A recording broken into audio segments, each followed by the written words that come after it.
It's an ML Sports Take brought to you by Welch & Company Jewelers, CH Insurance, and the Allen Angus Pub. Stop by today for the best darn Angus burger in town all week long at the Allen Angus Pub before and after all the big events. So Josh Allen against the Colts, he was still pretty good. Gosh, I mean, I know he threw those 2 picks, but Moore just made an unbelievable play tiptoeing along the sideline. I mean, it's just an unbelievable snatch job. But when you look at this offense, no Cooper, no Coleman, Kincaid goes out with a knee problem, and James Cook ran it pretty well. Allen had a big-time 50-yard campaign on the ground with a rushing touchdown. You put that with 280 yards, it's still hard to argue with 330 yards from scrimmage, man. I mean, Josh Allen, teardrop throws over to Matt Collins, teardrop throws over to Dawson Knox, executing the offense. That 3rd and 8 call by Joe Brady was a thing of beauty late in the game for the Bills, where, you know, Allen just, like, boom, threw it so fast to Shakir, a guy who has literally become the #1 security blanket, #1 possible option for Josh Allen in this offense. He catches everything. He's shifty. He's hard to bring down. He gets in between people. You can't find him.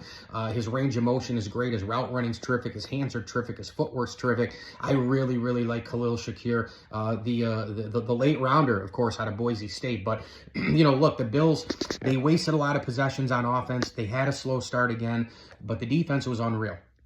They picked off Flacco 3 times. One of those was a pick 6 for Taron Johnson. They sacked him a ton of times. They had tons of pressure up and on the sides, rushing and passing. I know they gave up 100+ to Jonathan Taylor, but outside of that big, huge chunk run, really the Bills limited him. I mean, go look deep into the running numbers. I mean, they really had a low average on Taylor and kind of shut him down outside of that. And the Bills are known to do that, where they give up a huge run to the Henrys and the Taylors and whoever, and they do adjust. So, you know, this was overall, I mean, you win by double digits on the road and you played a C game. So, you know, they found a way. They did their thing. The offense and defense complemented each other. The offense and the pass game and run game complemented each other for the offense as well. And the special teams overall pretty good. I know they had the 1 fumble on the special teams, but, you know, Bass Money was back, you know, kicking balls right through the upright, like literally the old Tyler Bass.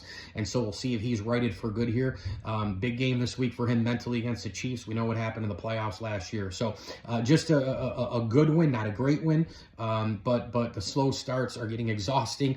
The wasted possessions on offense are getting exhausting. They've got to correct those 2 things. But for the most part, the Bills, you can't argue with the results, especially with some of the challenges going into the game, and they get it done. And they are 8-2 for the first time since 1993.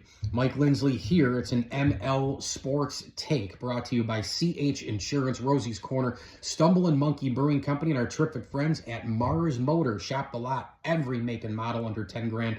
Route 11 in Cicero. Shop the lot at Mars Motors. Great makes, great models, and very affordable prices at the official used car lot of the Platter, Mars Motors.